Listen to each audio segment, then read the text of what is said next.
Hello, everybody. Welcome to the latest episode of the Mixtape with Scott. I am your host, Scott Cunningham. This is a podcast where the world of economics, the field, and the personal stories of economists kind of collide in an interview style. Today we have a truly special guest with us, none other than the 2021 Nobel Prize in Economics recipient, Dave Card. This interview rounds out my interviews with the 2021 Nobel laureates, and I was absolutely thrilled to have a chance to meet him. I'd never met him, never spoken with him. Anybody who's read my book can obviously tell I'm a huge admirer, and he's had a major influence on me, as he has many others. I'm absolutely thrilled to share this remarkable conversation that we had. As many of you know, I am kind of obsessed with Princeton Industrial Relations section in the 80s, 70s, 80s, and 90s. Under Orley Ashenfelter, it just produced a bunch of people that really changed the profession. Probably all of us are different as a result of it. And Dave is one of those people that really probably helped shape a lot of us. But unlike a lot of the Princeton interviews I've done, we didn't really talk a lot as much about Princeton as we did about things that I think a lot of people are really going to find interesting. The kind of tumultuous and sometimes contentious debates that happened in the wake of a lot of Dave's most renowned works, namely the minimum wage paper he wrote with Alan Kruger. We really got behind the scenes. He shared a lot. I asked a lot of questions. He shared a lot with me about that time and about the fighting that actually did happen. And I learned a lot. And we also, I think you're going to learn also a lot about even deeper things about the nature of knowledge and where knowledge comes from in economics. If it comes from what is evidence and this theory evidence and all these very, very deep things. We kind of ended up having a conversation about it. Dave's wonderfully candid throughout the conversation, a lot of insights, a lot of stories. But there's one story that he shares at the very beginning that's breaking news. And I sort of feel like I'm Matt Drudge delivering the exclusive news. I'm not going to spoil it. I'm going to let him tell you, but it's hot off the press. But just wanted to say, remember, the Mixtape with Scott is more than just the technicalities and theories of economics. It's about connecting those concepts, the oral history of economics itself, with the personal narratives of actual living economists. It's about understanding how these sort of work together, shape our professional life and shape our personal life. And then, of course, I'm going to say stories are important. People's stories are important. Dave Card's story, his personal story is important, and your story is important. Stories help us make sense of the world. They guide us, they inspire us, and on occasion they caution us. They weave together to form complex quilt of our lives. And I think for many of you listening, economics is our home. And being an economist is a lot about our identity. So my hope is that through this good or bad, to be honest, and my hope is that through this podcast, you find a thread that really touches you, really resonates with your own experiences, provides a fresh perspective on navigating the course of this life. Anyway, as we embark on this journey, we're not just exploring the story of economics. This is the personal story, or at least a little bit of it, of a living economist, David Card. I hope you enjoy hearing his story as much as I have enjoyed hearing it too. So let's get started.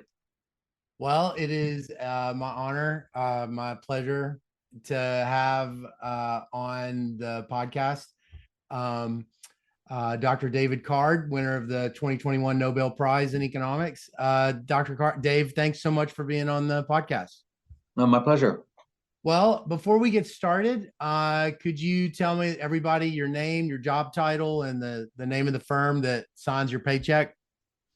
I'm a professor of economics. My name's David Card, and I'm employed at the University of California, Berkeley for one more week, and then I'm going emeritus. Oh, wow. Okay. Oh, I get to announce it. I get to break the breaking Break news. the news. Yeah. All right, I'm gonna put a spoiler alert up on the thing. Okay, well, before we get started even more, I was wanting to do an icebreaker. So, what's a vacation or a trip that you went on in, the last 20 years or so that to this day you still think about?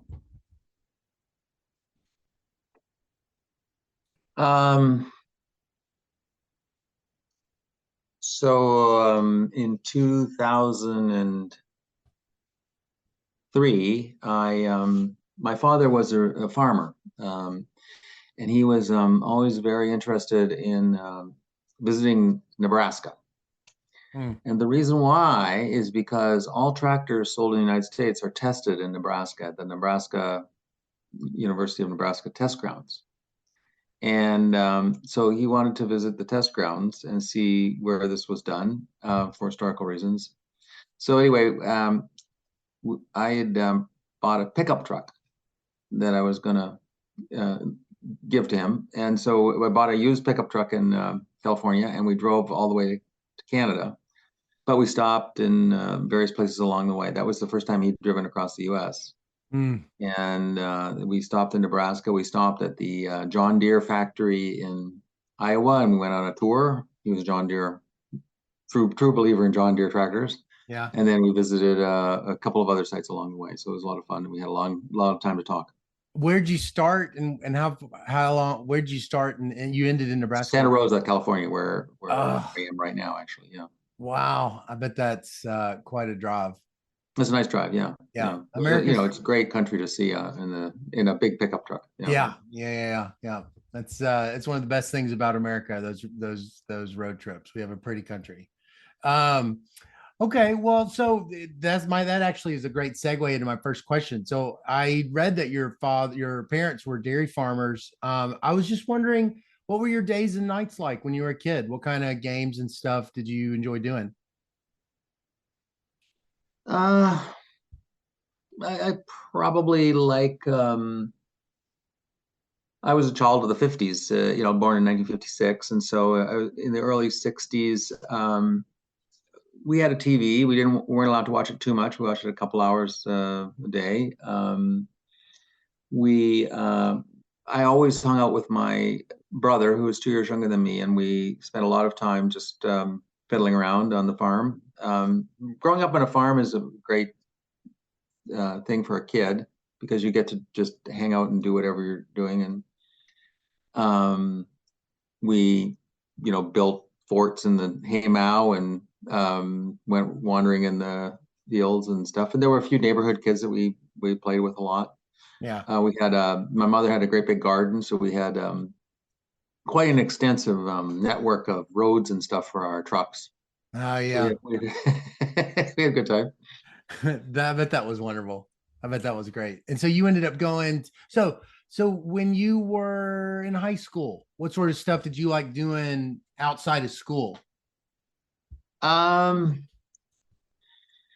I was I had some good friends in the neighborhood, and so we kind of had we hung out a lot.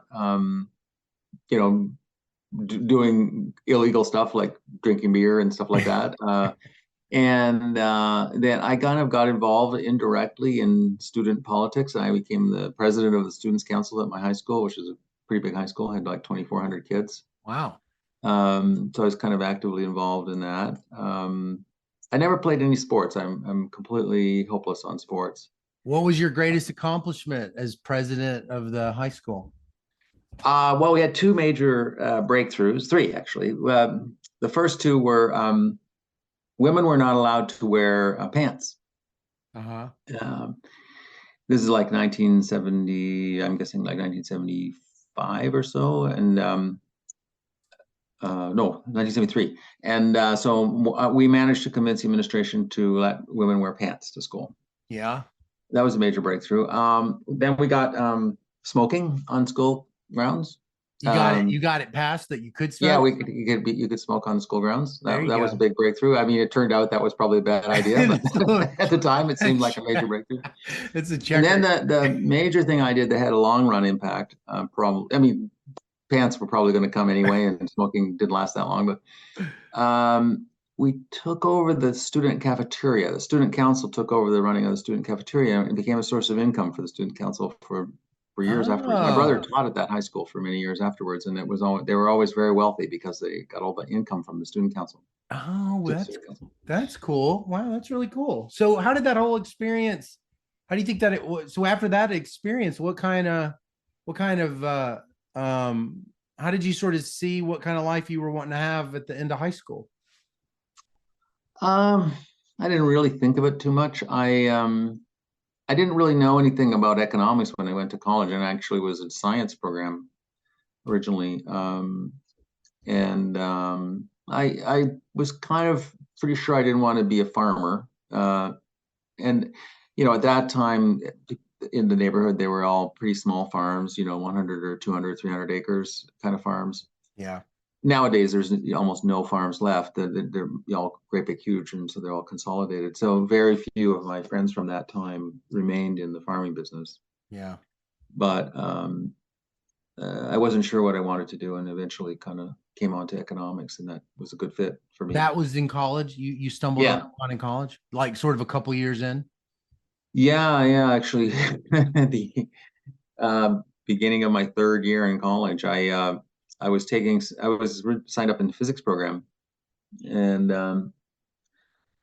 and my girlfriend at the time was taking intro economics using a textbook, Lipsey and Sparks and Steiner. So that was Hmm. Richard Lipsey was a professor at Princeton or Queens, excuse me, where I was an Hmm. undergrad, and he had written this famous textbook that was widely used in England.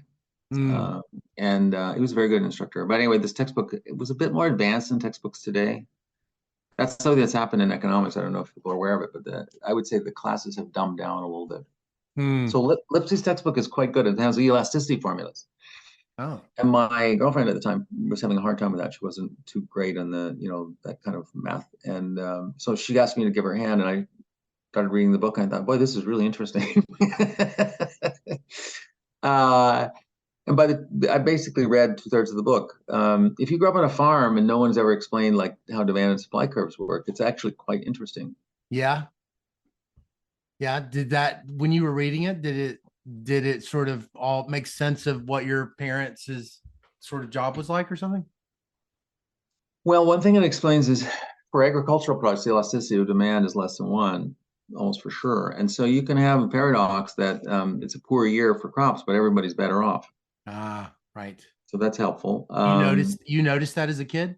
Your parents, you guys It were was aware of kind that? of known that that was a problem, like in the Canadian wheat business, for Uh-huh. instance. Yeah, you could have a very good crop isn't necessarily good. Right. Right. Huh. That's interesting. So then you read that, you saw that there was there might be a rational reason for that.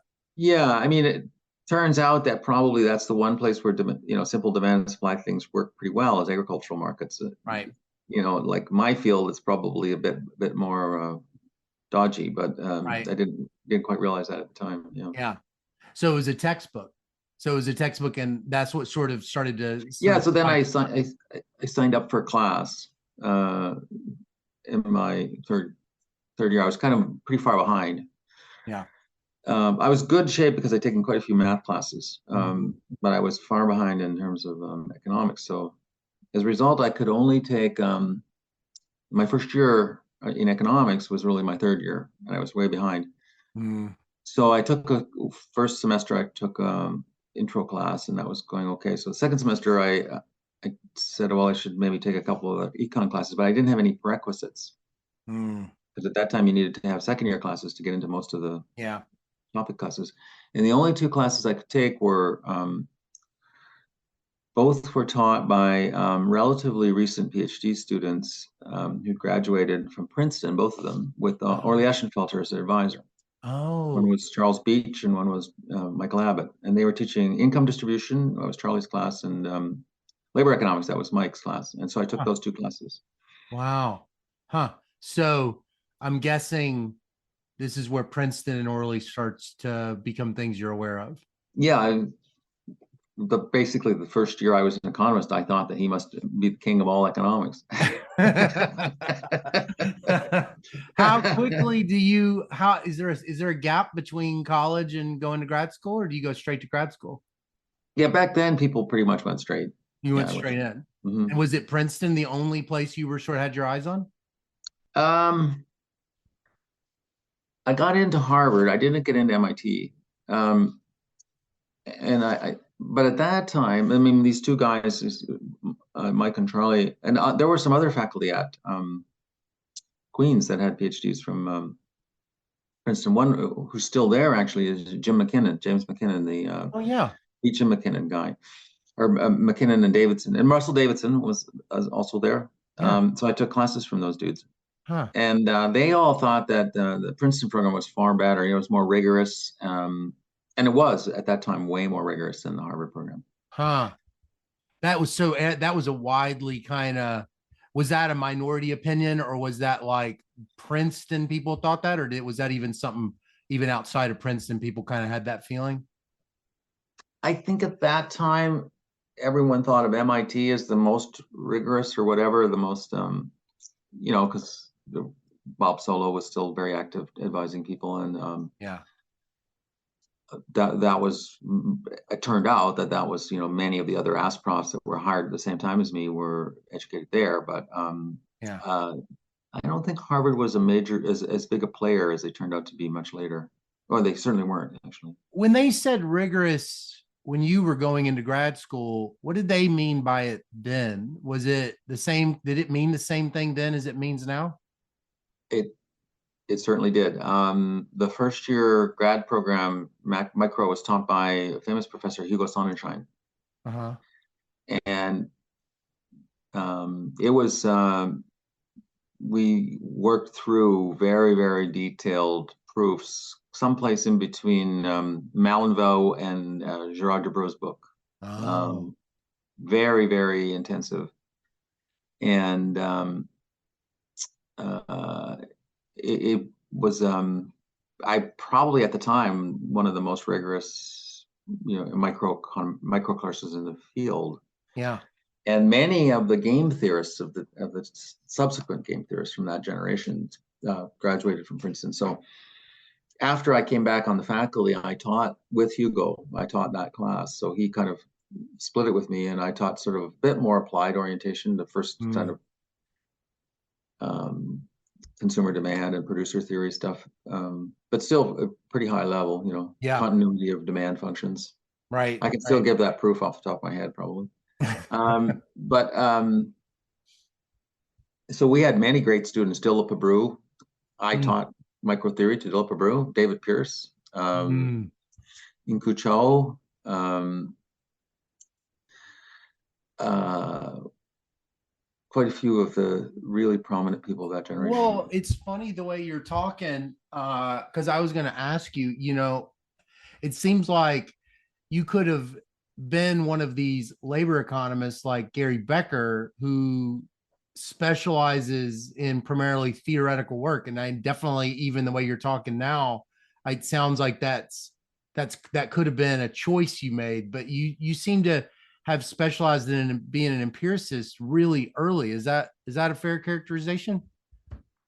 Yeah, I mean, I that was the Princeton tradition in labor Oh, economics. So, I mean, people knew how to do consumer theory and so on. I don't know, most people maybe don't know, but um, Orley has a pretty nice paper in econometric. It won the Frisch Prize actually, and it's on oh, how to model unemployment as a rationing. oh, So it's still somewhat controversial, although maybe less so now because no one's thought about it for a long time. But at that time, this was just 70s. It was the era when people started to want to model unemployment as completely voluntary, ah, heavily influenced by Lucas and Rapping and their revisionist history of the Great Depression. yeah, But Orley's view was that you were signed up with an employer, and then you had a certain number of hours you could work, and the rest of the time you didn't, and so you'd have to think about how that affected your consumer demand functions. hmm, It's a nice framework, but it hasn't really been followed up very much in the hmm. field. But at the time, it was recognized, and so it's got like a pretty nice use of expenditure functions to sort of solve some of the problems with Yeah. that setup. Well, so when did you feel like you knew that you wanted to be a labor economist? Was that something that you sort of, Pretty much right away, as soon as I went to grad school. Yeah, actually, I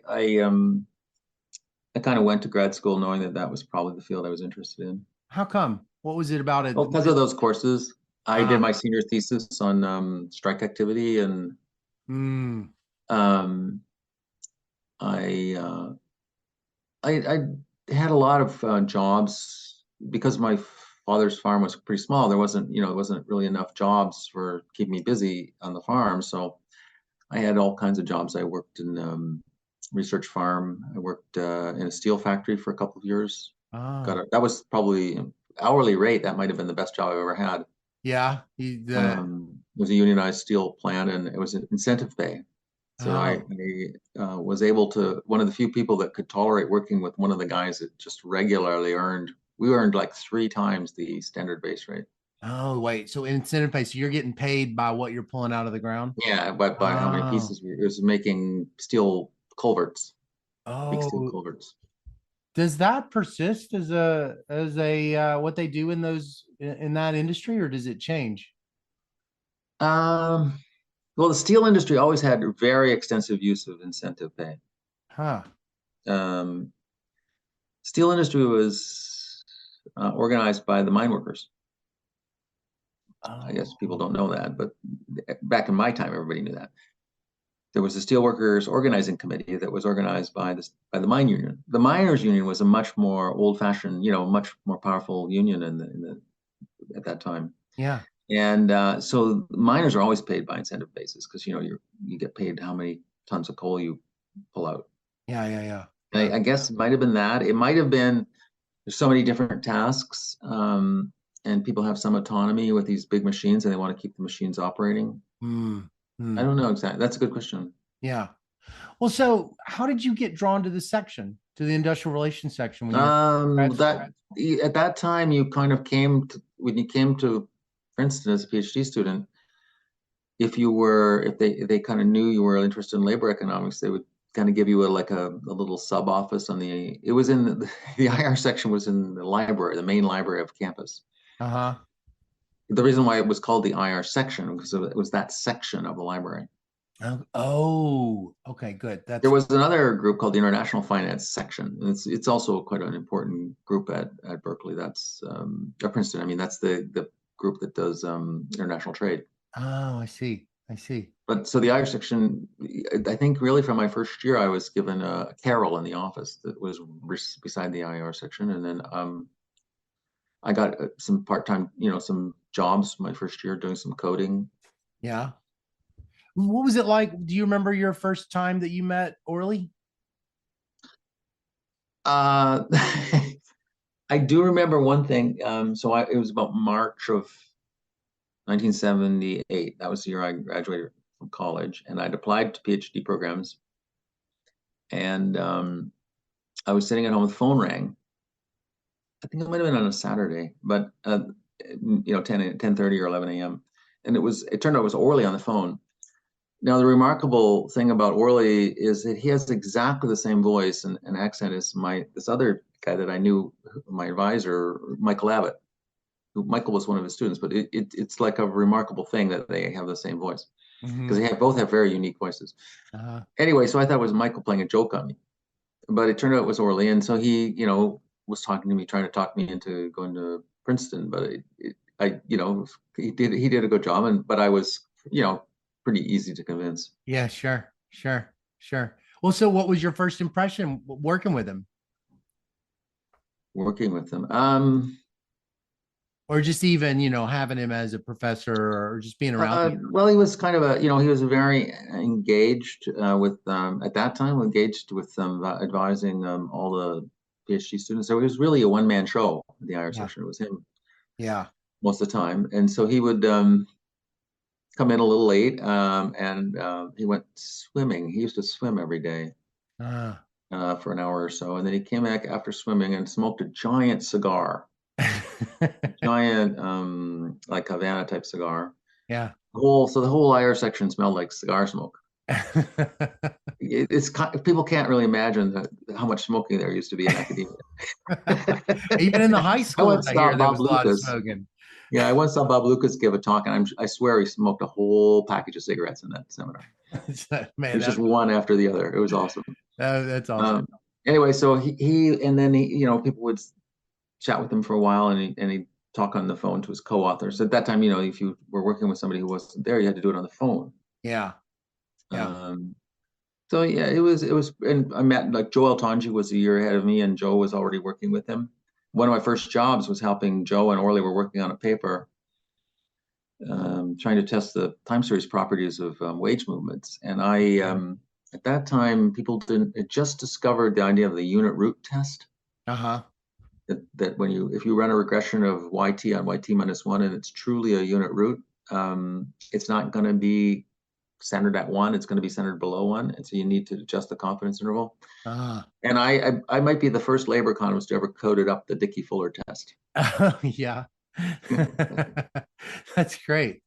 Uh, you have this, I know that you have this amazing speech you gave in 2012 at Michigan on this design versus model based. And I kind of want to segue a little bit, but Oh, okay. Yeah. um, the sense I get from little bitty things that you've said, and I guess that the quotes that you pulled out from other people, it sounded like in the 70s there was like a bit of an empirical crisis. And Oh, for sure. I'm wondering if you could tell me a little bit, were you aware of it at the time, or is that something that you, looking back, sort of have said? Oh no, it was very clear. There's many elements of it. I guess I could, if we got time, I guess I can give a bit of an overview of this. Um, so when you were studying papers at that time, there weren't nearly as many papers. So if you were doing a grad labor class, you might count on trying to study 20 papers for the whole course. Oh, huh. But you go in depth. It was a very Right. different way of doing things than a lot of people do these days. I still prefer that way, but so you go through the paper in great detail, Yeah. or you get the students to present it in depth. And that was actually Orly's method. Hmm. But it was pretty obvious that the empirical results were not the main thing. It was all mostly the methods. And a lot of times people didn't even really worry too much about the empirical results. And Huh. so in the labor economics class, 1980, I guess, or fall of 79, maybe. I was taking this class, and I presented Tom Sargent's paper on dynamic labor demand, which is at that time was a pretty much very important paper. It's about how to interpret aggregate labor demand when wages and employment in the aggregate economy. Mm-hmm. Now it turns out, if you read that, which I know that paper extremely well, but I'm probably one of the few people that still does. I'm sure Tom does. It turns out that it's not identified. He shows the picture of the likelihood and it's flat. Mm.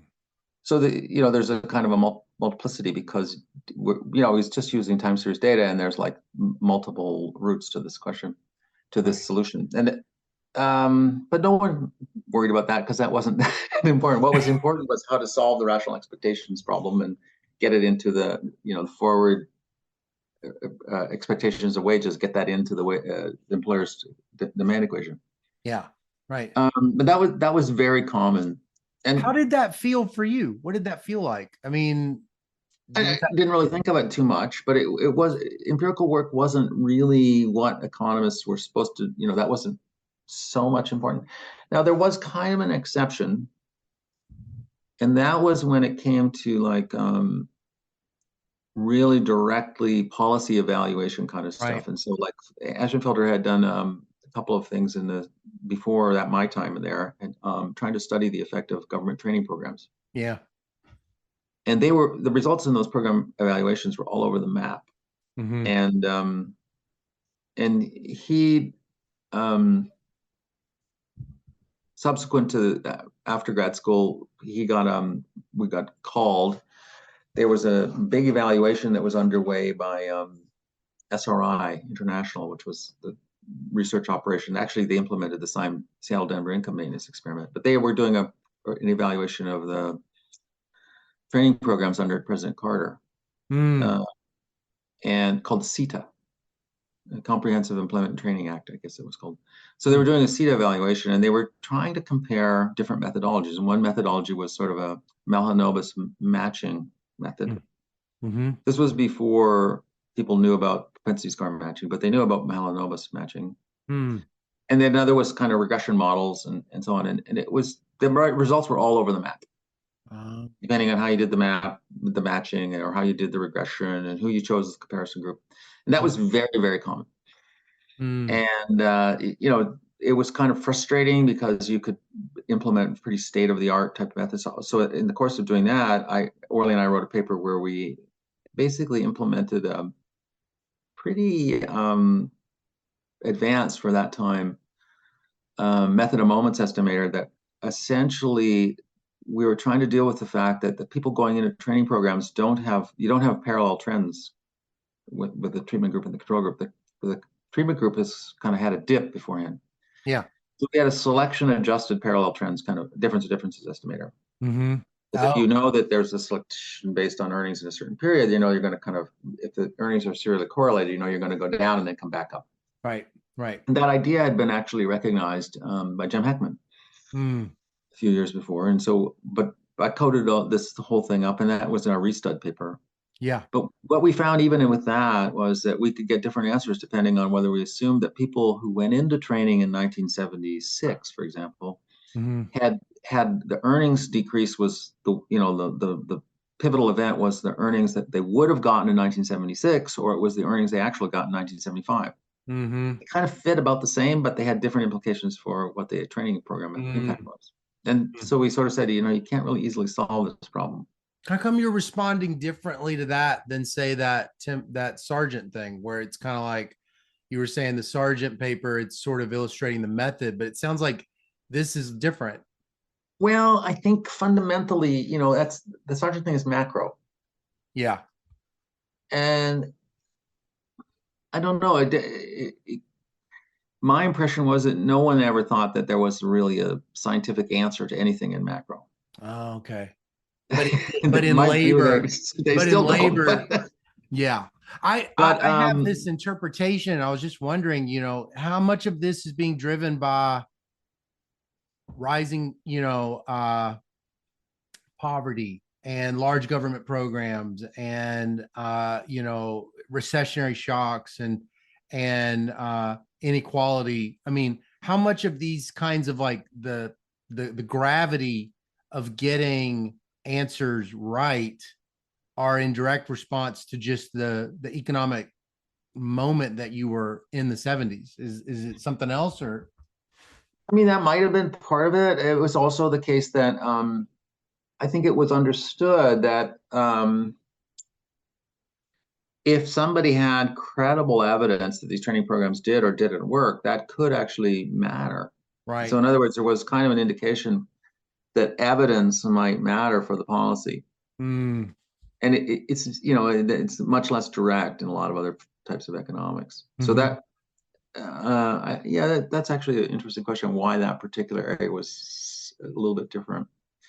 But I'll give a couple of other examples of what I mean by the crisis. So around that time, just a few years after that, Ed Leamer's book comes out and his famous article, "Let's Take the Con Out of Econometrics." Yeah. Around the same time, David Hendry, who's still an active econometrician in the UK, had written I guess it was his inaugural lecture as a professor at LSE. It was called Econometrics and Alchemy or something like that. Yeah.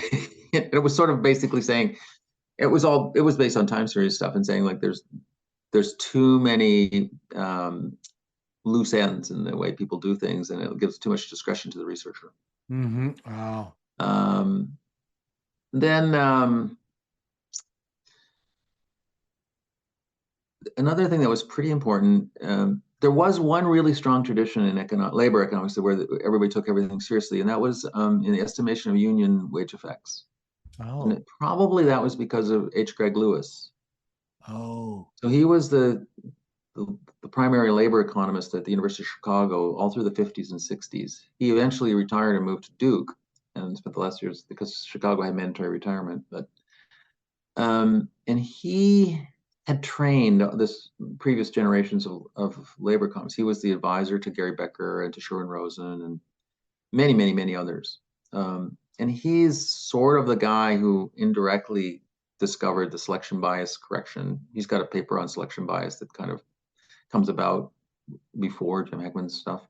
Hmm. He didn't have the exact formula, but he understood that. And he was extremely serious about empirical work. He had been Paul Douglas's research assistant. Oh. So he was a very strong empiricist. There was a kind of a joke at the IR section. You know, somebody presented a result and somebody would say, well, does it pass a Lewis test? And the Lewis test was that Greg Lewis would think you actually made sense what you just said.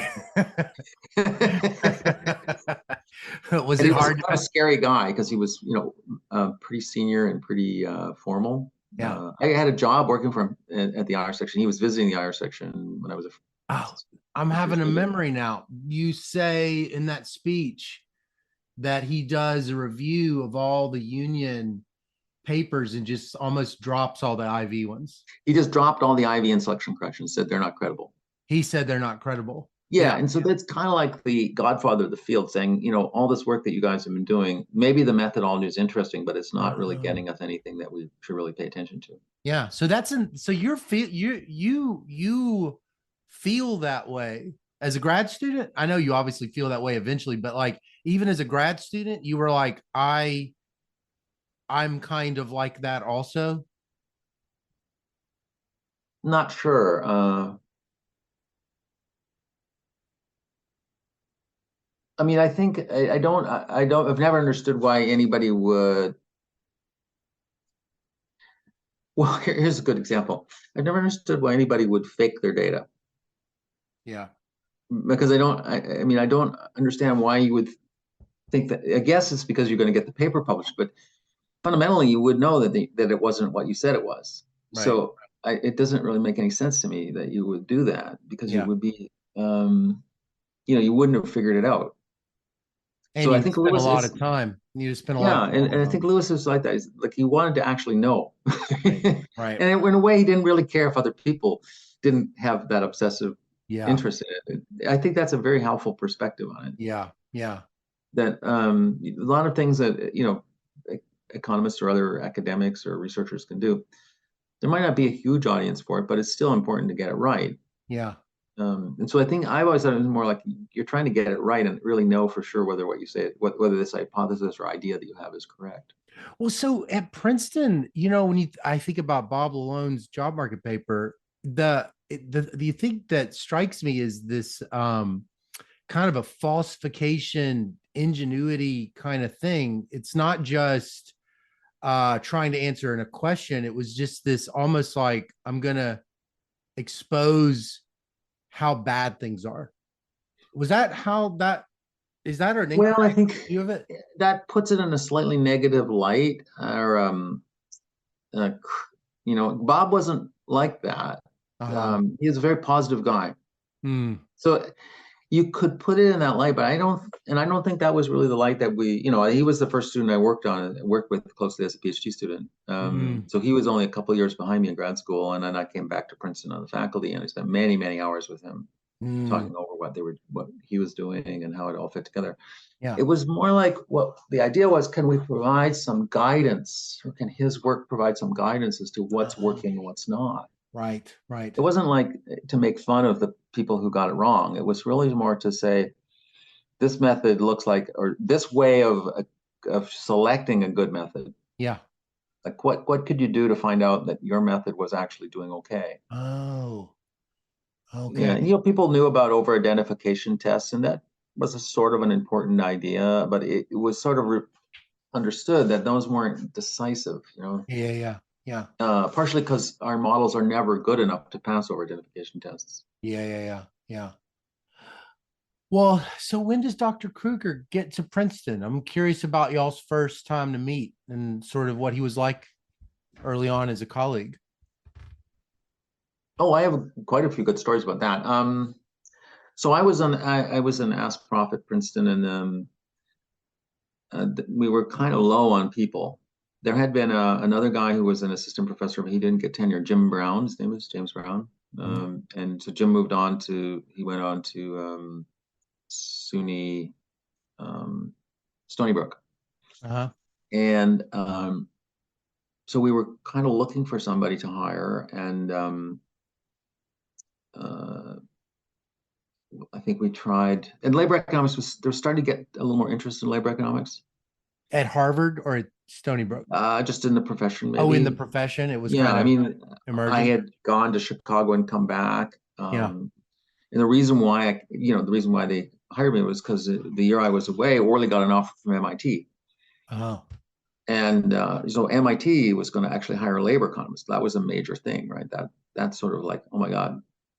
Oh, so that was Um, there hadn't really been. well, they had hired Hank Farber the year before. He was one of Orly's students, but they thought they needed a more senior guy to. So they had Now they were they started making to, some moves. They were trying to they're build making it some up. moves, yeah. Yeah. And so we looked at a couple of people, and they turned us down. The most prominent one that turned us down, I remember, was Larry Katz. Oh, he turned you down.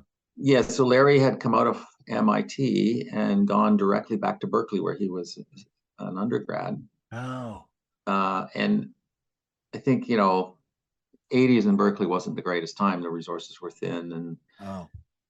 people didn't, it was pretty insular. And so I think it was, he liked it there, and he liked George Akerlof and Janet Yellen, but he felt a little bit lonely. And so then he went back on the job market after a year or two. Yeah. And so we tried to hire him, and he went to Harvard. And anyway, Mhm. so then along comes Alan a couple of years later in a cohort. And he was not on the list to be interviewed by Princeton at the meetings, but he had the good fortune. He was from New Jersey, Yeah. upstate New Jersey, and he had the good fortune to sit beside Jen Ashenfelter, Orly's wife, on the Hmm. way. And so she was a very social person, and she knew a lot about economics because she'd been listening to it for years. Yeah. And so she started talking to him and was extremely impressed by him. And Yeah. so after the flight was over, I forget what city the meetings were in. It might have been New Orleans or someplace like that. Yeah. She went and got Orly and said, Orly, you have to interview this guy. So Orly got disrupted everything and got and Alan on. This is not kind of thing that's not allowed anymore. Right. Right. Right. Yeah. It's like This is yeah. Yeah. completely against all these rigorous rules we have about Right. protocols and stuff. But it was an extremely lucky move because Harvard had many people on the job market that year, John Bound and Allen and David Newmark. And I think Mm. we might have been interviewing the other two, but not Allen. Hmm. I don't really know why, but anyway, Allen came out and he was obviously, he had this paper. It wasn't his job market paper, but he had this paper with Larry Summers on efficiency wage differences. And there's a really remarkable thing about that paper, which probably no one really knows about anymore. But that was the first paper I ever saw where they took the coefficient estimates and applied a shrinkage estimator. Mm. So they basically said, okay, these coefficients are attenuated. We got to kind of adjust for that. And Oh. very obvious. And it was pretty clear that Alan knew how to do all that. And he'd taken a couple of stats classes at Cornell, Uh-huh. um, and they had old-fashioned statisticians that were training people a little bit differently than econometricians. Yeah. So anyway, Orly and I thought, well, we should try and push for him, and so he got hired. What impressed you about him? What, like, if not knowing anything, pretend I don't know. Well, that was pretty impressive, I thought. It was kind of wide-ranging. He was very interested at that time in testing efficiency wage models, and Uh, he had a paper. Turns out to have been a result that holds up actually, which was that fast food restaurants that are managed directly by the company pay a higher wage premium to the manager than ones that are owned by a franchisee. And the argument Alan made was the franchise guy has more control and spends more time in the store, so he can monitor the managers more directly. what? So you guys end up working on this minimum wage paper that also is about fast food. So, I mean, is there something natural about the two of you kind of coming together on this project? Just given what you just said about Well, actually, that um, the way that evolved was slightly differently. So at the end of the 80s, there started to be some state-specific minimum wages above the federal level for the first time in a long time. Uh-huh. So California had one, and then and so uh, people started to look at that. And Alan had was interested in fast food stuff, and so he and Larry Katz did a survey of what happened in Texas when they raised the minimum wage to a bunch of fast food restaurants. So it was the federal increase, but you had fast food restaurants in Texas. Uh-huh. Now, they didn't really have a control group, Right. but it was there was some interesting stuff about the study. I had done a more of a classic difference of differences thing, looking at the effects of California raising its minimum wage with using comparing other states. And then there was this conference that was held. Princeton and Cornell used to have an annual conference. It was Cornell Princeton conference. They were the two bastions of old-fashioned labor economics, or Uh-huh. somewhat institutionally based labor economics, I guess you'd say. And so we'd all get in a van and go to Cornell because they had a nice site to have the conference. And each year there was one of the two institutions would pay for it. It wasn't a huge group, but anyway, so one of these conferences was on the minimum wage. That was the topic. Uh-huh. And so I presented my California paper. Alan and Larry presented their paper. I think Newmark and Washer presented a paper, maybe. What'd you find in your California paper? That was a diff and diff paper too? Yeah. Wages went up, no loss of employment. Okay. Um, and after the conference, but in time to get the paper in the conference volume, I did another paper where I realized that if you raise the federal minimum, and some states already have passed a minimum wage, then you kind of have what now is called the gap design. Mm. So some states are basically treated and partially Oh, treated and are not treated. yeah. And so I basically did that paper, which also showed, wages go up as as you'd expect, but there's no loss of employment. Yeah. So anyway, that was kind of done, and the results were there, but they came out in the ILR Review, which is a labor insider paper journal. No one's going to read that Hmm. in the big schools these days. Mm-hmm. And then Alan and I had offices next to each other, and we were collaborating on a project on school quality. But the minimum wage thing, I can't remember whether Alan or one of us read about this, that New Jersey had sort of passed a minimum wage increase, and there was some concern because the state legislature was trying to overturn it. It was a Democrat governor. It had been proposed by a Democrat legislature, and then the legislature turned over to the opposite side, and they were trying to block it, but the governor eventually managed to override it. So the law turned into effect. But it was just when the law was supposed to occur in April, and so we said, "Oh, maybe we should try and do an evaluation." And we thought very carefully about the things we'd learned from these other studies, like we need to have a really good control group. We need to really be able to follow all the stores. So we need to make sure we don't have any attrition. Mm. And so we put a fair amount of effort into it. But we were kind of in a hurry. So when, there was a downside of it, of being that hurry, we didn't do the greatest job of drawing the sample. So the sample is a little bit, we didn't get, the way we had to do the sample, because we couldn't think of any other way to do it in the short time we had, we just got the phone books.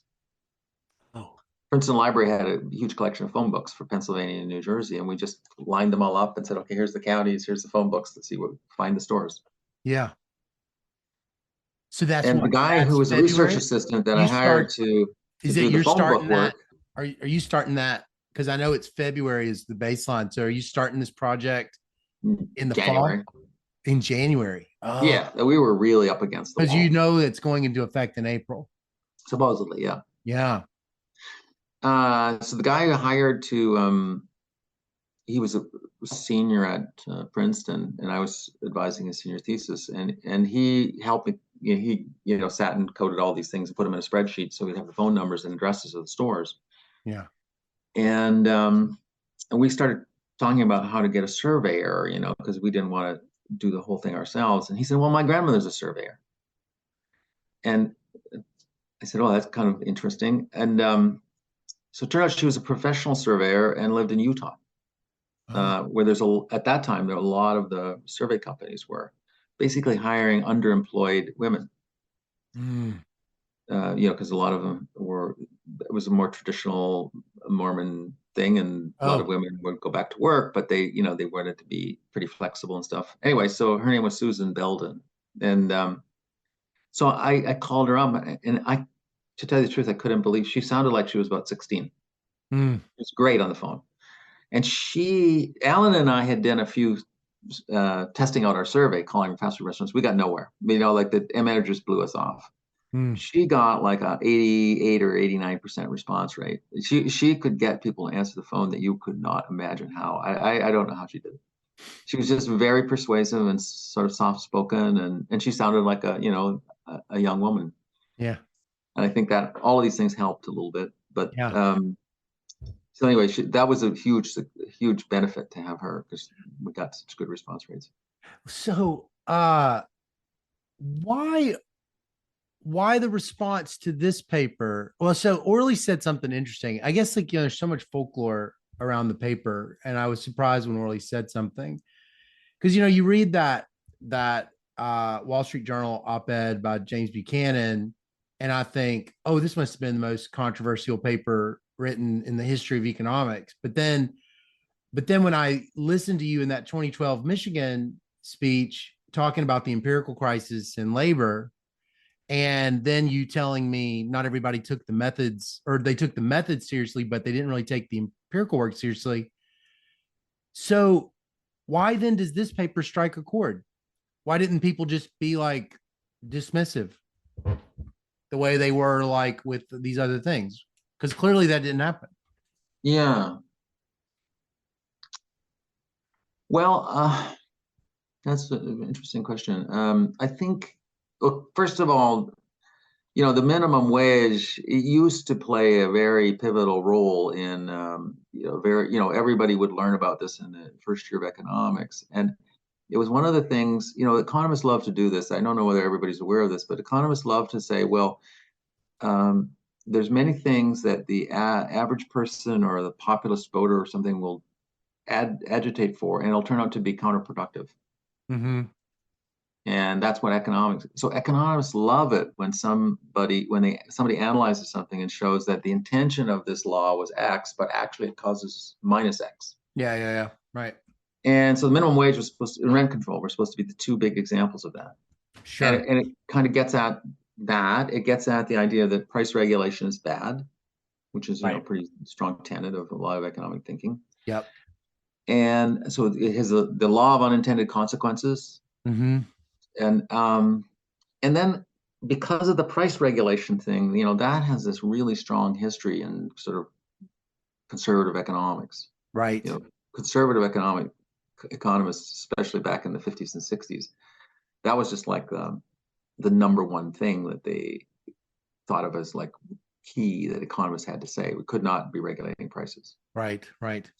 So the minimum wage just pisses them off when as an example. Well, so was it controversial, the paper? I mean, it's in the AER, so everybody's, reading it. So what was the reaction? Well, you see, growing up in Princeton, I guess, or whatever, I didn't really quite realize just how badly it was interpreted by people. Hmm. But partially, okay, so there was a couple of things that happened. One thing was it was published in the AER, which was supposedly the premier journal. Yeah. Um, Another thing that happened was shortly thereafter, I was awarded the Clark Prize. Oh, And so that really ticked people off. right. Right. Um, Because it put a big and spotlight on the paper, I bet. yeah, and I can remember. So the person who had to read the citation for the Clark Award for me was Ann Krieger, whose name is spelled like Alan Kruger's name, but she pronounces it Krieger, I think, Uh-huh. the German way. And she's a pretty conservative economist, and you could see it was just killing her to read that. she really did You like wanted it. to skip that part. Yeah. Right. Um, Right. people forget, economists these days are a little bit more open-minded about markets Yeah. and a little bit more, probably a little bit more left of center than they used to be. Mm-hmm.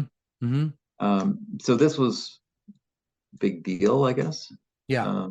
And then I don't know, then maybe there was a bunch of um, people who really decided to make it into a bit of a campaign, like Sure. Buchanan, Sure. lots Yeah. of Yeah. people. Right. This diff and diff thing, you mentioned, I actually didn't know about the California paper, and then the Mariel Boatlift paper I do know about, and then all the work in the about it in the 70s and 80s and things. But I actually had kind of had the impression from stuff that you had written with Orly that you were a little lukewarm about the method a little bit, that it wasn't really probably, always something that you would have found very credible. Is that accurate? Well, because in the original training program case, you don't have parallel trends, Yeah. Yeah. um, and so um, it it wasn't something that you could just count on being able to apply out of the box. Right.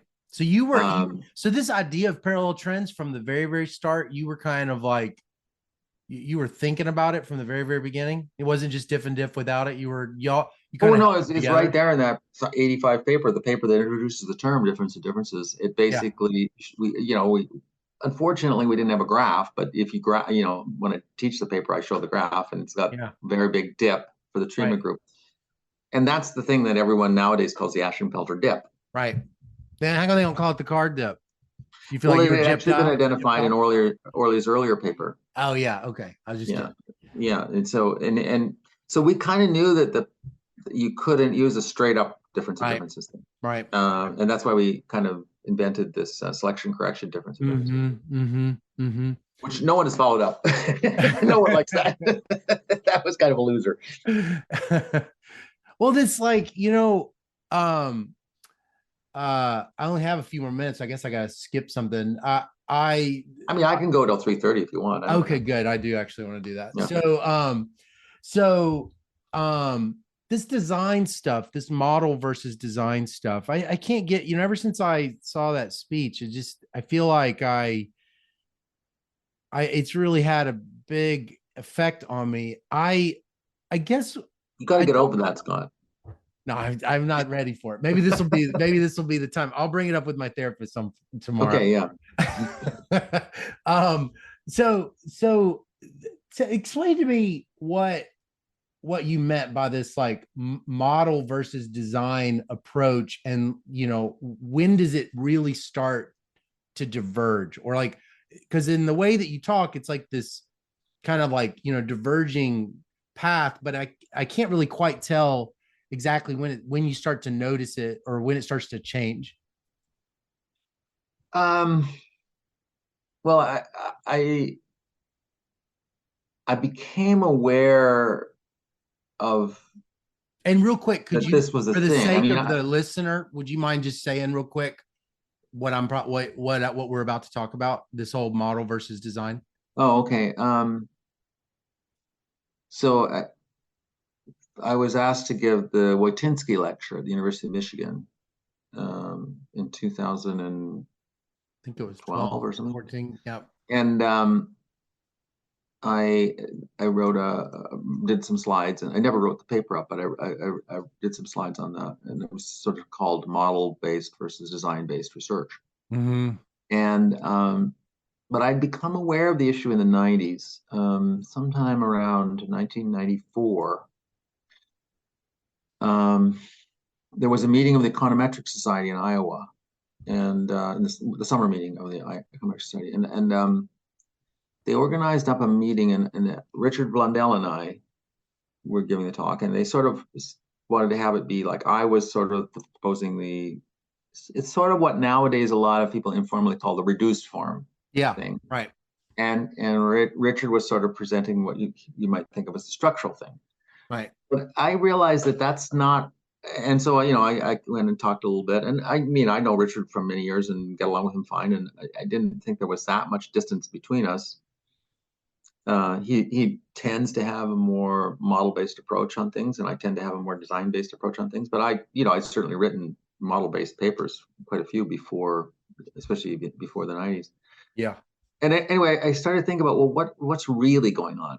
Like, what is this reduced form and structure thing is not very informative. That's not what's really the fundamental question. The fundamental question is, do you think about it as the approach that I have for research is to develop a model. Maybe I come up with a model in some ad hoc way, or maybe I'm thinking about a question and I say I've got to have a model of how that works, and then I'll go and try and figure out whether how that model fits, or what are the key parameters in that model. Whereas the design-based thing says, I got a question, I want to answer it from a research design. I want to come up with a experiment or quasi-experiment or some kind of credible instrumental variables design that could potentially say how big is the effect of X on Y. Would that have sounded weird to people? I mean, now that seems so natural, but I mean, I'm saying, would Dr. Blundell have like been like, what are you talking about? What is that? What does that even mean? Was that there's like a tradition of that kind of language, or I don't really quite see the where this is coming from. Well, I think that was, I mean, everyone said, I once have pointed out that sometime in the early 90s, Alan Kruger subscribed to the New England Journal of Yeah. Medicine. Mm-hmm. And the New England Journal of Medicine papers still the same today. There'd be a short abstract at the beginning of each paper, and it will say, question research design. Mm-hmm. And, if you're just doing a regression, they call that observational design. But that economists did not use that term, Research design. Yeah. Yeah, that was a completely foreign term. The only time I would have used it was in describing the X matrix in a regression. Sometimes that's called the design matrix. Especially if you're trying to figure out what a statistician is doing. What they call the design matrix is just the big X matrix. Mm. But that's coming from Fisherian designs where you're setting up a allocation of treatment and control status to different plots or something. Right. So that's the origin of it. But so I think I don't know whether I invented it or I just grabbed it from somebody else, but it struck me as very fundamentally the way that some fields, like I would say even today, most of the time labor economics is design based, and Mm-hmm. most of the time IO is model based. Yeah. Yeah. But that wasn't the way it was in 1982. Like, because one of my thesis advisors was Richard Quant, who was also the thesis advisor of Rob Porter and Tim Bresnahan, the two leaders of empirical IO at that Mm-hmm. time, who Yeah. became. And we all did the same thing. We fit maximum likelihood models to data and tried to calibrate parameters. So there was sort of a divergence over the 90s or 80s. I mean, in kind of the way we approach questions. Oh. What's it originating with? I mean, it's you guys? It's coming from Princeton? It's people like you and Kruger and Angrist and guys like that? I guess you would say that was certainly one force. I mean, on the other side, the models that people were needing were more and more complicated. Yeah. And I guess you could say, for instance, in macro, there's one tradition which is like calibration tradition, which is like you have a model and then you get a few parameters and calibrate it. Yeah. That would be, I guess, Ed Prescott was the guy who coined the phrase calibrated. Yeah. Calibration. But the alternative approach was like forecasting approach, where you just have a VAR and just run regressions. Yeah. And one time back in the 60s and 70s, those two things were kind of the same again, because the big macro models, they weren't exactly a VAR, they weren't unrestricted regressions, but they weren't exactly like a completely specified logical model. They were like equation by equation. There's a consumption function and an investment function and a government spending function, and people would specify that, and they think of that as like it was a sort of a structural model, but it's not a structural model in the sense that it had any sensible micro origins or anything. Right. Right. But so I think you could say at some time in the 70s and 80s, these two things were kind of the same thing. That's what Right. economists did. Yeah. And then the modeling became more formal on the model-based side. Yeah. More and more important.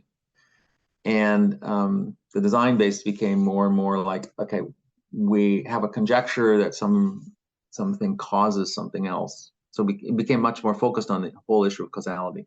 That word, does it start getting, you remember it in grad school?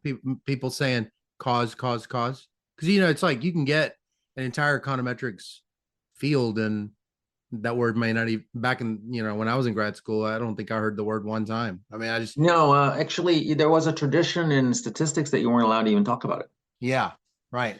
And it was a stupid tradition, actually. And they finally gotten rid of it. They're starting to have in stats and in computer science, they now have, causal studies and causal Yeah. designs and stuff. They that was a mistake on their part, because actually that was what experiments were supposed to fix, right? And Right. I think it might date back in stats to this tradition of Fisher versus um, everybody else, basically. Yeah, right, right, I think he was right. kind of a difficult man to get along with. Yeah, I But heard he that. basically, he was a design guy. There's Uh-huh. no question about that. But, Right. he did invent maximum likelihood and, lots of other things too. So he certainly was no slouch on how to do modeling, but he was fundamentally a design guy.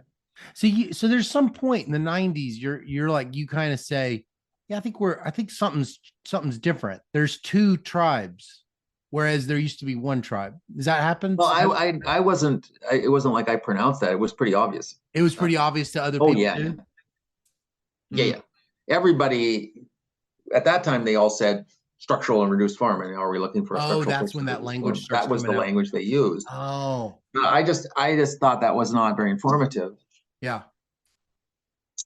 Rather, it was like fundamentally is the paper being evaluated because it's got a clever research design, or is it Right. being evaluated because it has an innovative model? Yeah, yeah, yeah, yeah. Right, right. Well, so I'm curious, just to kind of go back to this minimum wage thing. I still don't quite understand. Was there hostility that you guys experienced? I mean, if you only read Buchanan's very colorful op-ed, you would think you guys were getting bricks thrown through your window or something. Like, I mean, Pretty close to that, yeah. there really was. Can you tell me a little Oh, bit it about was that? pretty bad, yeah. I mean, there was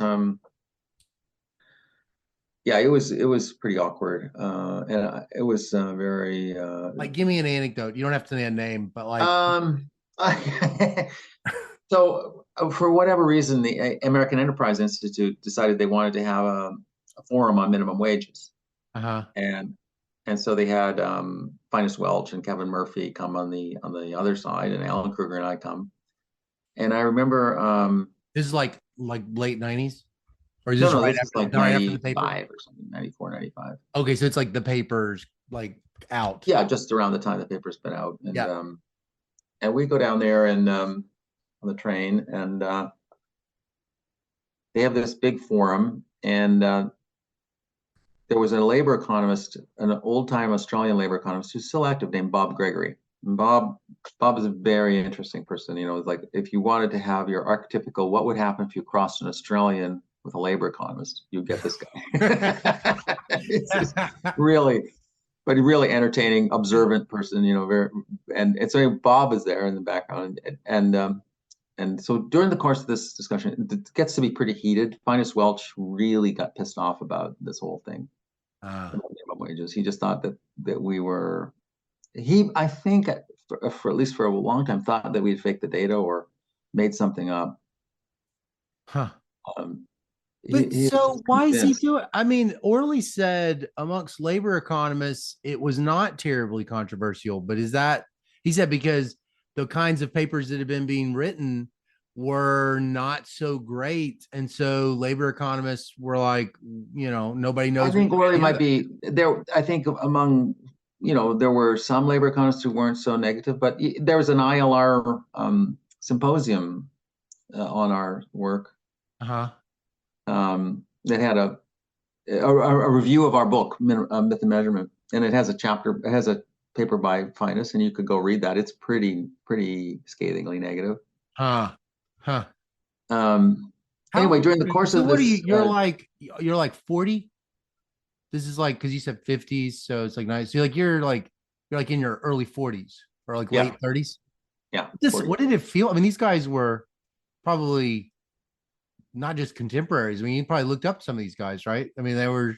They were the leader, like Finance was considered a leader of the field. He basically his company found its data. Yeah. So, I mean, what did it feel like to you and Dr. Kruger having so much kind of spiteful negativity? That wasn't very common. That kind of like you didn't have these kinds of throwdown matches, or I mean, you always hear Not that stories. I knew of in labor. That's the first time I'd ever heard of it. Uh, So in the course of this conference, a woman economist gets up and she was kind of more conservative side and said, "Well, I just don't understand how you can, be giving all this results. It doesn't make any sense. You've got to remember, or you've got to say, the theory is evidence too, and the theory says very clearly." mm, So she, this was a problem that widely spread, that widely viewed that like somehow or other, like theoretical ideas were in a certain way evidence rather than evidence, like right? nothing to do with As evidence. opposed to being Yeah, model or like, yeah. yeah, yeah, exactly. So could And you anyway, have? Bob Gregory comes That's out a of this very meeting and just couldn't metaphysical. believe it.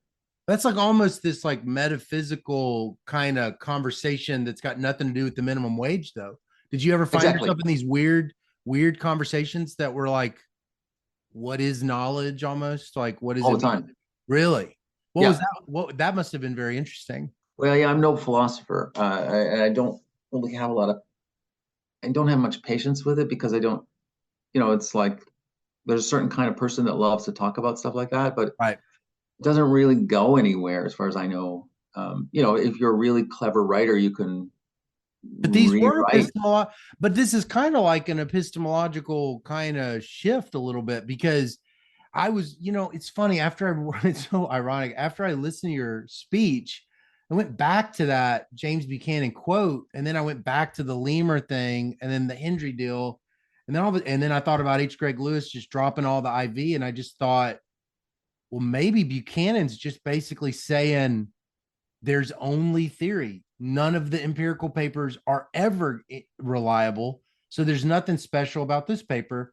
They're all just garbage. Like that's what I was kind of wondering. Like, Yeah. is there something? It's got nothing to do with the minimum wage. It's just this larger war about what do we, what anything What are we doing economists with know. applied work? Yeah, and like, Yeah. where does the knowledge come from? Well, one time when I was an ASPROF at Chicago, John Abowd was my colleague, and we would go to the seminars together and sit in the back row because he was a PhD from Chicago, but it didn't stick with him for some reason. Uh huh. His advisor was Arnold Zellner, the Bayesian economist. Oh yeah, yeah, yeah. He wasn't a true believer, he walked out of the seminar and said, "Well, once again, uh, the theory has tested the data, and the data has been found lacking." He's he said that. That's where that Yeah, phrase comes from. Oh my gosh, that's famous. You heard him say that? yeah, That's clever. yeah. That's, Yeah, so huh. that was, I mean, that was sort of widely. That Yeah, wasn't just Chicago. That was a lot of places, and maybe even once in a while at Princeton. yeah, The theory was testing the data, yeah. and the goal that in a way, that's kind of this. There's this famous paper from Koopmans which says theory ahead of measurement. Hmm. It's sort of related to that. Yeah, yeah. Huh. I don't know. I've never quite understood it because I think in physics or something, people don't think like that. Right, right. They think, okay, there's a million hypotheses, and a smart guy can come up with a lot of hypotheses. Exactly. Yeah, totally, totally. And so that's not the problem. The problem is trying to figure out which one's right. Yeah, yeah, yeah. Right, right. So, boy, you seem like such a, kind of, what's the right word? Like laid back. So, and kind of steady. And, like, did you find yourself like kind of getting pissed off and just like getting into these, kind of being like getting into, getting mad during this kinds of stuff? Or was it, what was it like? Um, Or what was he? And I'm curious if you yeah, many different times. than I Dr. mean, Kruger. one time I gave a talk at Chicago. It was while I was working on the minimum wage book, and they asked me to come and give a talk. And so I had written a chapter on the distributional effects of the minimum wage. Mm-hmm. And so I went and gave this talk. And, I kind of reinvestigated that and found some evidence that the prevailing wisdom, the old-fashioned wisdom, was the minimum wage was a real disaster because all it did was that people lost their jobs. Yeah, yeah, yeah. And Right. so it actually, totally counterproductive. Mm-hmm.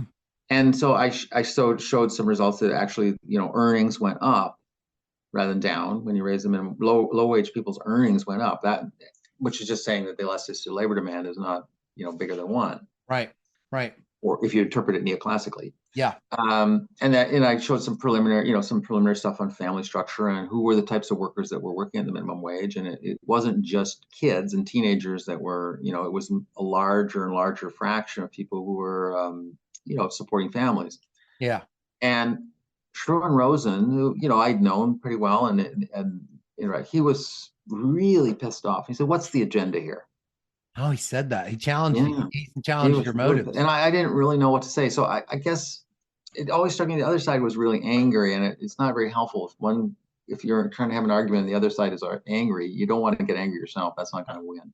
Yeah. But being accused of being bad faith is very It's very upsetting. Yeah. that's very upsetting. Yeah, that's very rude. That's very different from disagreeing with a paper. So taking it personal. Wow. How did Dr. Kruger take it? Were y'all pretty similar Pretty badly, personalities? I think, too. Yeah. I mean, it wasn't a great period of our lives. Huh.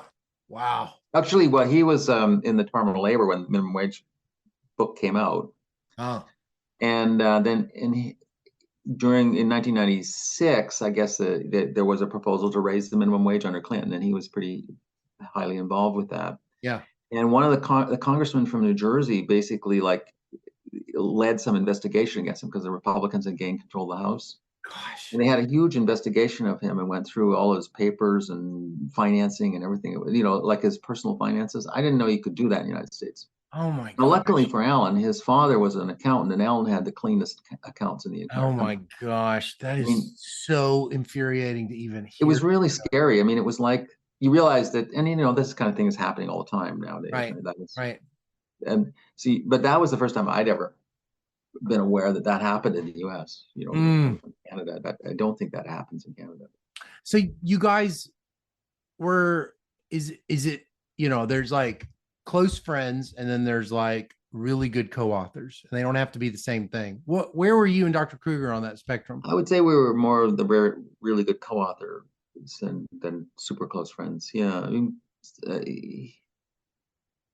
we hung out and stuff, but we didn't have vacation together or anything like Yeah. Okay. Well, what made y'all work together so well then? How'd you complement each other? that. Hmm.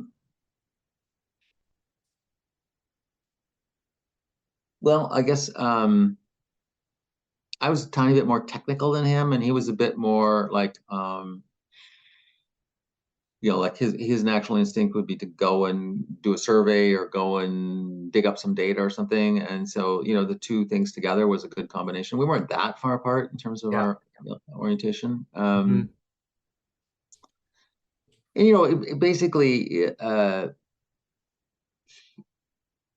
his he was his father was an accountant and his mother was a teacher, but he wasn't from a rich family or anything. And he sort of had the sympathy of we shared this sort of same sympathy, which was we don't naturally think that. So here's something that I always tell people: there's many economists who they think the number one problem in the labor market is that wages are too high.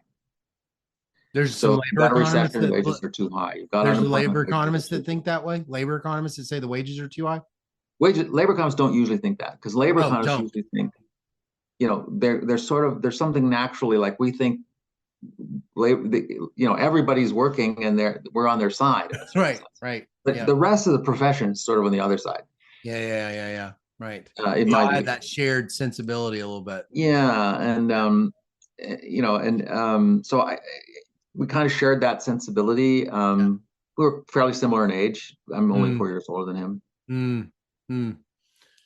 So, so you leave. How come you end up leaving Princeton? You My go wife was straight to Berkeley, or do you go somewhere else first? no, I went to Berkeley. My wife was is a music historian, and she Oh, was PhD from Princeton, and she got a job at Columbia, but she didn't get tenure. okay. And so she wanted to move to California and switch careers. Oh, And I wouldn't have done it without her, wanting to do it. yeah. But I think it was in the end, it was a very good choice. Did you think about like Stanford, or were they fighting for you over there? Oh, they didn't want to hire me. There was a guy there, Tom McCurry, was very strongly opposed to hiring me. Yeah, because he heard you were going to bring smoke into Stanford or something. No, yeah, he just did. He really didn't like the minimum wage work either. Yeah, sure, sure. There's this really interesting quote. I usually pull it up, but I'm not gonna pull it up. It's by Shockley, who also won the Nobel Prize in physics, I think. He used to run Bell Labs, and he's got this like paper on, basically how do you get to have what characterizes people that have like a gabillion citations and they get tons of grants, and it's all about these kind of right tail scientists. And he's got this really interesting part, and he basically lays out essentially a Cobb Douglas production function. He doesn't call it that, but he says, there's like, for example, there might be 8 inputs, and he kind of goes through and kind of describes these inputs as like, there's like this logarithm thing in it, but it's like knowing when to find a good paper, knowing how to recognize a good idea, knowing how to collect the data, knowing when you've worked on it enough, being a good enough writer, seeing it through through the whole process and learning from the journal and all of these things. And it was really kind of interesting reading it because it was a Cobb Douglas production function. If you didn't have all 8 of these inputs, you could be phenomenal in 7. You didn't have that 8th, which was Yeah, you wouldn't produce a boring paper. series. Yeah. So I was kind of curious, you I know it's hard to, it seems like it's always hard to kind of figure out because it's all speculative when you wonder and go, well, what's my production function? But I'm just curious, like, what do you think the inputs are that you've had? And, like, why are you so good? I don't even, I'm not asking you to tell me that you're smart. I'm saying, like, why is it that you've been able to consistently do at a high level? What are all the inputs that you think really matter and that you feel like you've got, whether it was you or other people around you? Well,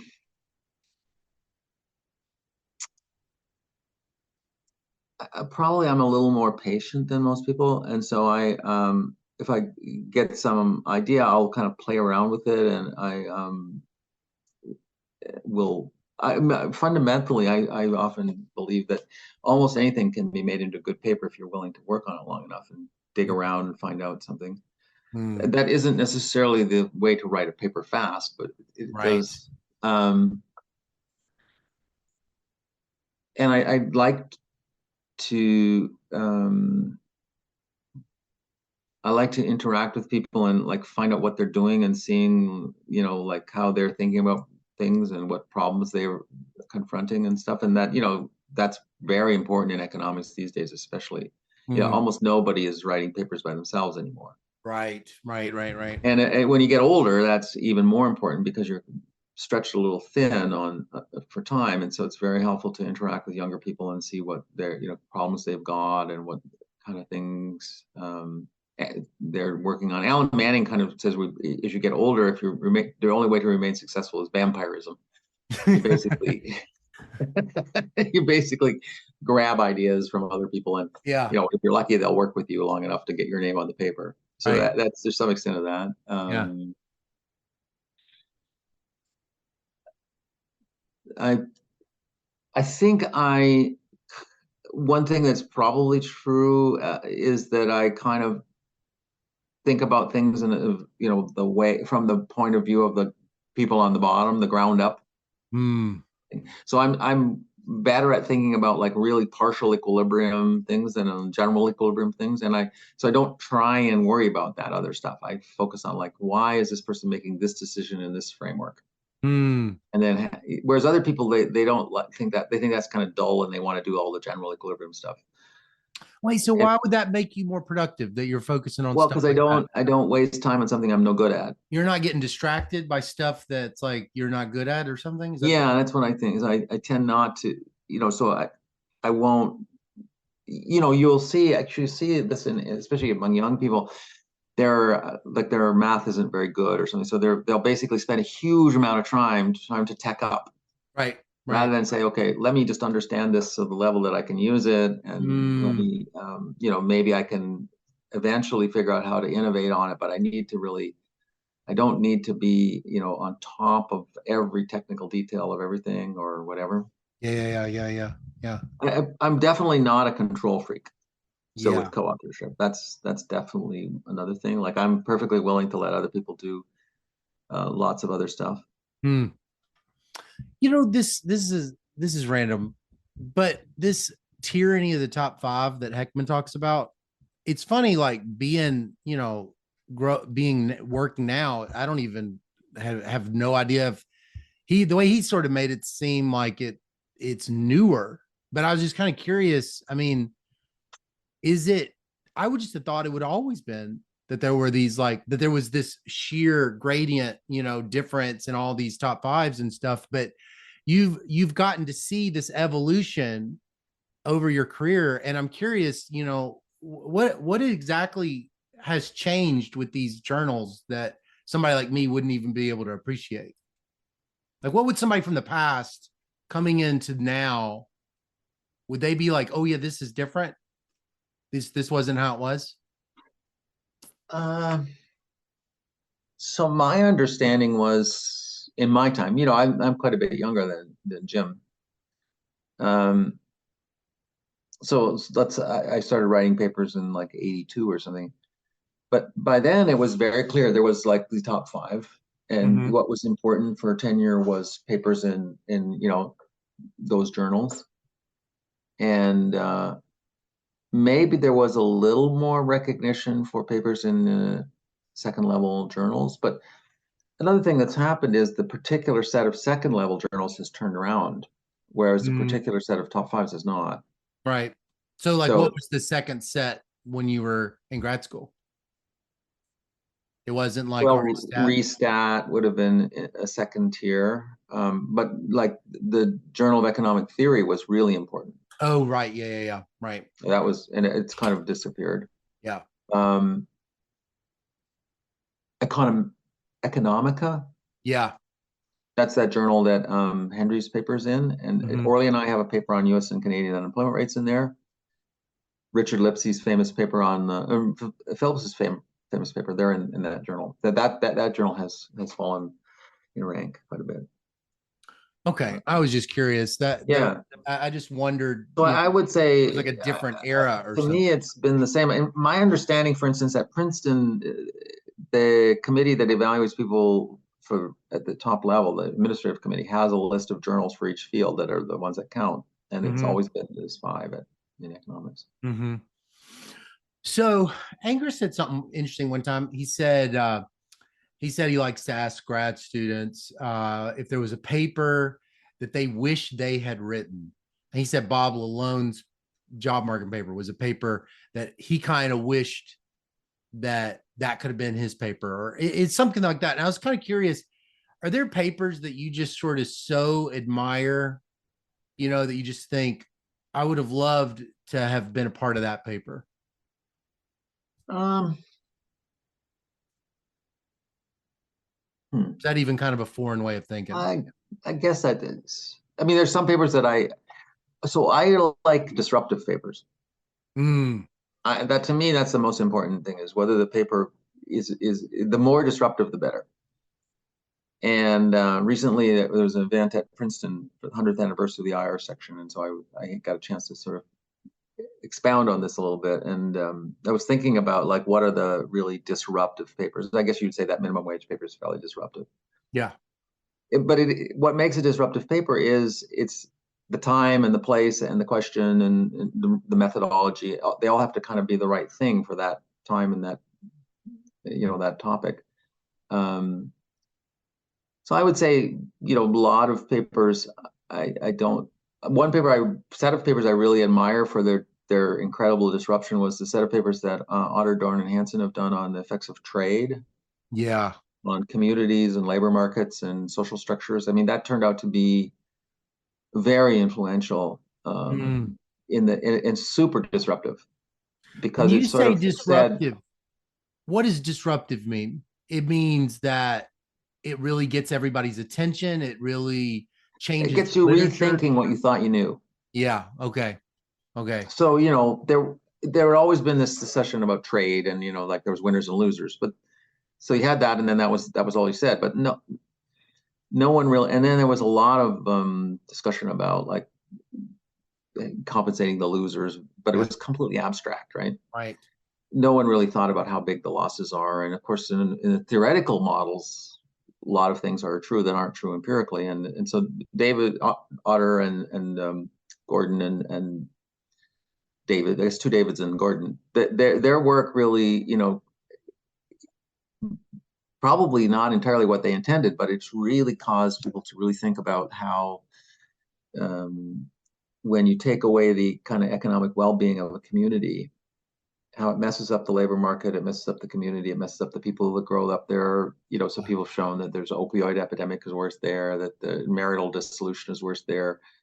People don't leave those communities nearly as much as you'd think. So a lot of our thinking about the way these big external forces impact individual communities is really heightened by that work. So I Yeah. would say that's definitely a paper that if I would have thought of it, I would have thought that was a really important thing to do, and I'm glad they did it. That's funny though. You think about that the fights you were having over the minimum wage. It also kind of almost seems like it was a group of people that did not like disruptive papers. Yeah, people don't like disruptive papers. They don't I like love it. They don't disruptive want to papers. change their mind. It's Yeah, costly to change your mind. yeah. So it's funny then. You aren't bothered as much by changing your mind, it seems like. It doesn't upset you, or it's like you don't it doesn't seem like there's as much at stake or something like that. Well, I think there isn't really, it's not like we've got, quantum physics type models that we Right. kind of think are probably right at least 97% of the time or something, right? We got Right. nothing like that. Yeah, yeah, yeah. And a lot of the things that we think we understand, they maybe are only ephemeral in the sense that those institutions can change, like Totally. how much people are stuck in a community versus are willing to move away. That really matters for understanding the impacts of something like minimum wages or trade or something. Yeah, But that could be very different in one society than in another. totally. Yep. Yeah, yeah, yeah. Oh, yeah, yeah, yeah. Yeah, yeah, yeah. So Uh I don't think I don't think it's really possible to have same thing with like preferences about family, how families organize themselves or something. That seems like that some people want to take that as there's a set of rules that govern that in all situations, but I don't really think so. right, right, right. Yeah, yeah, yeah. Well, I have one last question. So, if you could go back in time to like your younger self at any time, either maybe during the minimum wage stuff or grad school or even being like a young kid, and you could tell them, about what's important in life that they probably at that time, might have felt a lot of anxiety about your young self, or maybe just the uncertainty of it. What do you think you would tell them about life, career, that really you think now they really need to know that as a young person in the Hmm. profession? I don't know.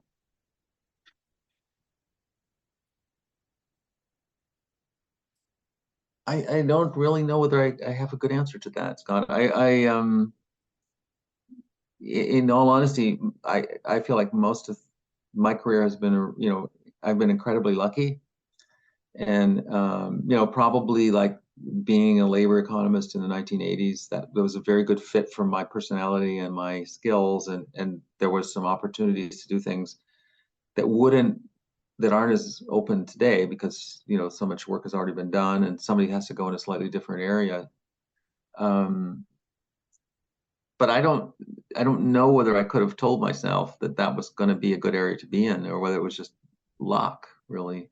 Yeah. Um, I personally, for instance, I feel like if I was a young person today, I would probably tell myself to go into computer science. Oh yeah, really? Yeah, I just they aren't so burdened with I admire the fact that you can kind of do pretty weird stuff in computer science and it'll be a contribution. Right. So they love disruption. Right. So I admire that. Yeah. Of them, and I think we should try and work better in our field to get more of that, like more appreciation of somebody. If somebody comes in and says, "Okay, well, we used to think this was all right. It's completely different now." That's great. Yeah. Even better. Yeah. Well, Dr. Card, this has been really fun for me and a real honor. I've so enjoyed just getting to know you a little bit better. It's our first time to talk, so I was really liked this talk. Well, thank you. I was going to say I really admire your book, and I had my students. The fact that you made it available and you got all these, you put a lot of work into that, and I think it's really helped popularize some of these ideas that we've talked about a little bit, and made it available to the masses in a way that it's really hard to figure out how to get some of those ideas across if you're not in the classroom there teaching it. And I think you've made a big contribution there. Well, I enjoy telling people about you and the stuff that people in your cohort have done. It means a lot to me to get to write about it. And I love writing, and I love sharing all this stuff with people. So it's been really a delight. So I'll maybe one of these days I'll write the David Card, the mixtape biography. I'll come down and do this. Well, I'm a jazz guy. Jazz guy. Yeah. I had a question I've got here. pretty strict rules about this. I skipped my. All right. Well, here was my jazz question that I asked Orly too, and Angrist. So I heard that. We'll end with this. I heard this. A journalist interviewed Dizzy Gillespie, and he asked him, why did he set out to make bebop jazz? And Gillespie said he didn't. He was just trying to make good music. And so I look at your career, and I see somebody who made bebop jazz, but everything I've read about you is consistent with that. It doesn't seem like you were ever trying to do anything but just make good music. So I was curious, what's your response to that? That Dizzy saying that? Yeah, that's true. And the thing I would say about him was he had, for many years, he had a great band, and he brought in all these young people. Miles Davis did the same, and several other, Art Blakey. They trained these young people that then, in some cases, went on and surpassed them. And like Blakey had Wayne Shorter in his band for many years or whatever. And so that's an important part of our profession, just like it is in music, that you basically have to. And you can contribute really importantly at that level, in that role, and even if you yourself aren't like getting the best gigs. Yeah. you can hope your kids get the best gig. Right. And I think that if everybody thought about it that way, it'd be more that would be good for the field. Yeah. Well, you've made some good music, and you seem to have made also, without meaning to, made bebop. So okay. Well, it's really nice talking. Nice of you to think that. Hope we run into each other. Okay, bye. All right, you have a great day. Gonna see us through. Honey, you need me, baby.